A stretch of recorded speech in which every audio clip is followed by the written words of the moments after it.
Lots of people post nonsense on social media, but specifically Facebook. So let's talk through a few dental and teeth-themed posts I found on our old friend, Facebook. Hi, my name is Whitney, and I'm a registered dental hygienist who is about to react to 9 different toothy Facebook posts, starting with number 1. Did you know brushing your teeth is the only time you clean your skeleton? Okay, so this one is kind of funny. It's not that serious. It was probably meant as a Halloween post, which is cute, but it's not exactly true, right? Brushing your teeth does clean part of your skeleton. Technically, your teeth are bone-like structures, enamel-covered dentin. But teeth aren't exactly bone. Enamel is harder than bone, and dentin underneath is bone-like, but teeth don't remodel like the rest of your skeleton. So your tooth enamel can't fix itself if it's broke. Whereas when you break a bone, it can heal over time. You know, you put it in a cast, etc., etc. So overall for this one, while brushing is essential for keeping your teeth and jawbone health strong, it's not literally cleaning your whole skeleton, right? It's a fun way to think about it though. Next up, another fun one. No grinding at the club.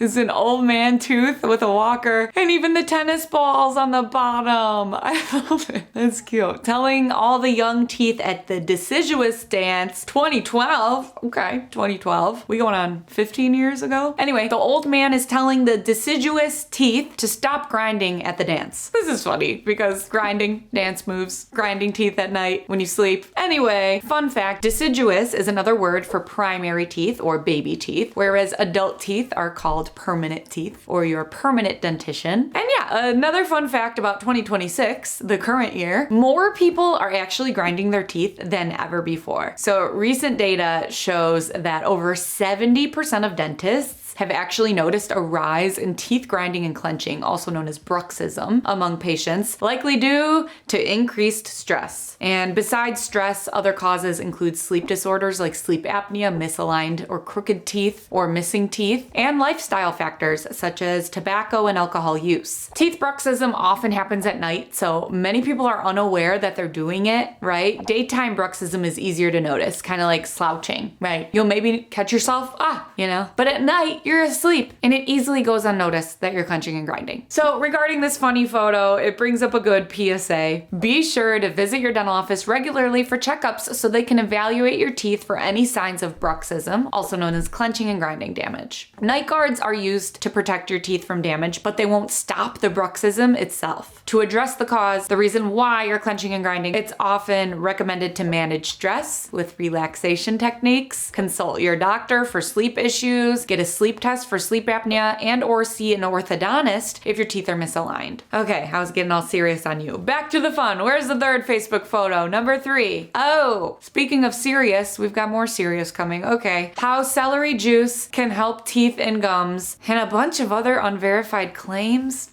Listen, I've had people tell me that they think celery juice can cure their tooth infection. So they want to swish with celery juice instead of getting a root canal or instead of getting the tooth pulled. Here's the thing. This is all misinformation. This entire post, specifically everything underlined in green. Celery juice does not prevent or heal cavities. It doesn't remineralize teeth. It doesn't destroy bacteria or disarm toxic heavy metals. None of this. You know what does prevent cavities and remineralize teeth? Brushing daily with an anti-cavity toothpaste and flossing and or cleaning between your teeth with something and seeing your dental hygienist for professional routine cleanings. Anyway, this post kind of makes me sad because lots of people resist professional recommendations such as regular dental visits or specific dental procedures like root canals due to social media posts like this. This celery water swishing is actually a big one that's going around right now, that you can cure your tooth infections at home by swishing with celery water instead of getting a root canal or whatnot, which couldn't be farther from the truth. Yet, many people still believe it and promote it online and tell others that they don't need to get root canals either. They can just swish with celery water instead. This is dangerous. Leaving an infected tooth in your mouth can lead to it spreading throughout your body, your bloodstream, to your brain, to your heart. No, we don't want this. And if you're resorting to this due to finances, I encourage you to watch my no insurance, no problem video. I'll link it below. It goes over ways to get affordable dental work for those in need. But yeah, lots of people just fall for this, not due to finances, but simply because they think it's a hack or a secret. It's a trick nobody told them before. And I don't don't blame them, right? If I saw that I could swish with celery water instead of getting a root canal, who wouldn't try it, right? And when people promote things like this online, it spreads and it continues to spread, and it's dangerous. It's bad. Next. Oh boy. This one doesn't even have any words, and it's definitely AI generated. Those teeth. Anyway, number 4, photos and arrows. Yikes. All these whitening hacks. I'm assuming that's supposed to be baking soda and turmeric. So, okay, if we're talking about baking soda for teeth whitening, it's important to understand that baking soda is mildly abrasive, as is whitening toothpaste. So it may help reduce stains a little, but baking soda can't actually whiten teeth, because peroxide is what whitens teeth. And the same thing goes for whitening toothpastes. I have a video all about that if you want to learn more. But quick recap, whitening products such as whitening strips, whitening trays, whitening gels, they're all formulated with hydrogen peroxide or carbamide peroxide to penetrate and oxidize the stain particles inside of your tooth, physically making your teeth shades whiter. Baking soda can't oxidize. It can't penetrate and whiten the teeth from the inside out. It can only help reduce stains from forming. So it won't physically make your teeth shades whiter like peroxide products do. Now for turmeric, here's the thing. Both turmeric and coconut oil are, I hate to say, trending as natural teeth whiteners. I actually have a whole video on the coconut oil trend. I'll also put the link in the description below. But for the purpose of this video, let's talk turmeric. No, turmeric does not whiten teeth. In fact, it's literally used to dye fabrics orange. Touch it. See for yourself. It doesn't make sense. And this isn't just my opinion. This is fact checked. According to the American Dental Association, the ADA, there is, and I quote, no reliable scientific evidence to show that oil pulling or turmeric whitens teeth. Save the oil and spices for healthy meals instead. Yep, they said it. Save the spices for healthy meals instead. I was curious when I first started seeing content about turmeric whitening your teeth. I was wondering like where that trend even started. Since turmeric stains things orange, how is it supposed to whiten your teeth? What I found was some studies suggesting that turmeric might have minor benefits for gum health. And that's only if you ingest it, if you eat it, not rub it on your teeth. There's no mention of whitening anywhere. My guess, this is a classic game of telephone. Someone who read that turmeric might help your gums tells someone else who thinks it whitens teeth, and suddenly it's a TikTok trend. Could be. Anyway, if you really want to whiten your teeth on a budget, I tell my patients whose teeth qualify for whitening that whitening strips are affordable, available at most stores, and proven safe and effective, especially if they have the ADA seal. Why waste time on turmeric and potentially staining your teeth when whitening strips cost like $20 or $30? And they actually work. I will link some of my favorite whitening strips and gels below. Anyway, let's move on to the next Facebook post. Oh, there we go. Oil pulling, of course. Can't get away from this one. Number 5. So here's the thing with oil pulling. I've made lots of oil pulling videos, so let's do a quick evidence-based breakdown. The directions. Swishing coconut oil first thing in the morning is fine, because I even recommend rinsing with water before you brush to get rid of overnight bacteria and plaque stuck on your teeth before you brush. But there is a very limited amount of studies or evidence showing any benefit of oil pulling, although some show benefits of temporarily reducing oral bacteria, same as if you were to swish with water though, and maybe even heal cracked lips. Sure, oil can help with dry mouth, it is oil, but the studies are all based on 20 minutes of swishing. And that's a long time to swish, right? Which can be a lot for most people. Now, again, there's very limited evidence that oil pulling might slightly reduce surface stains, making your teeth appear brighter, but it absolutely won't bleach teeth or whiten teeth like peroxide-based whitening. And there is no evidence at all saying it prevents cavities. So, of course, oil pulling is not a substitute for brushing and flossing, since most oil pulling claims are not supported by scientific evidence.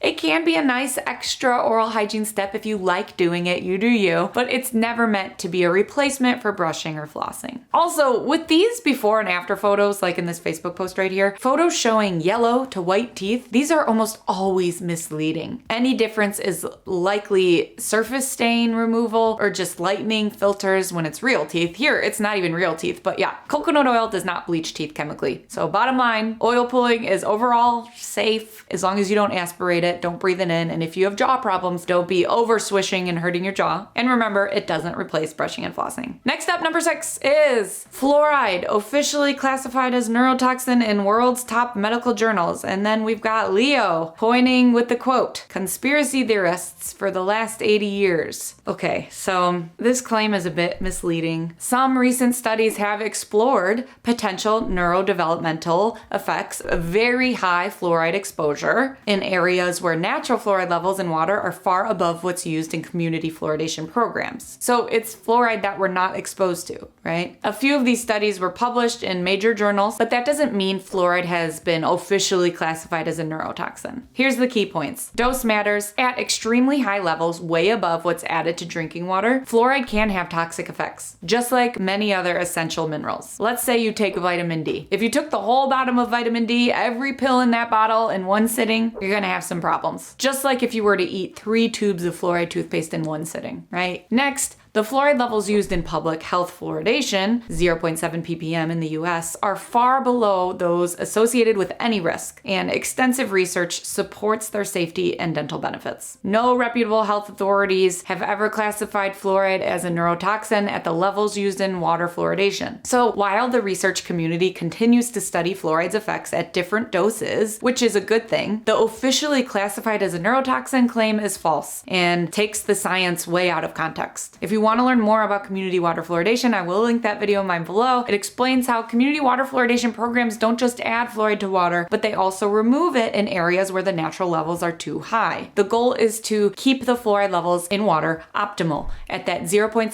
ppm number. Next up, okay, this is really just a screenshot of text. Okay, it says, fluoride originated as a waste product of the aluminum industry before being marketed as good for your teeth. It is still being added to our water despite significant health concerns. Now, here's the evidence-based breakdown. Because history is being misinterpreted in this Facebook post, first off, fluoride is a naturally occurring mineral present in rocks, soil, and water long before humans ever started having aluminum industries. So it did not originate as an industrial waste. In the early 1900s, dentists in Colorado Springs, Colorado, noticed that people with naturally high fluoride in their water had fewer cavities, even if they also had mild dental fluorosis. Research led to the idea that fluoride could prevent tooth decay. So in 1945, the first community water fluoridation began in Grand Rapids, Michigan, using naturally mined fluoride compounds. The goal was to replicate the natural cavity prevention effect safely. Then in the 1950s, 1960s, some water fluoridation programs began using fluorosilicic acid and sodium fluorosilicate, which are byproducts of the phosphate fertilizer industry, not aluminum. They were simply a cost-effective source of fluoride, chemically identical to naturally occurring fluoride. I do have a video that explains this process if you'd like to learn more. I'll also link it below. So overall for this one, it's important to know that decades of research and monitoring have consistently shown that community fluoridation at recommended levels, 0.7 ppm in the US, is safe and effective for reducing cavities. Claims of widespread harm are not supported at these levels. Toxicity only occurs at much higher doses that we are not exposed to. Think my vitamin D comparison from earlier. Anything can be toxic at a high enough dose. In short, fluoride did not come from aluminum waste. Its dental benefits were observed before industrial sources were used, and the byproducts now sometimes used in water fluoridation are just a practical source, not a new toxin. Number 8.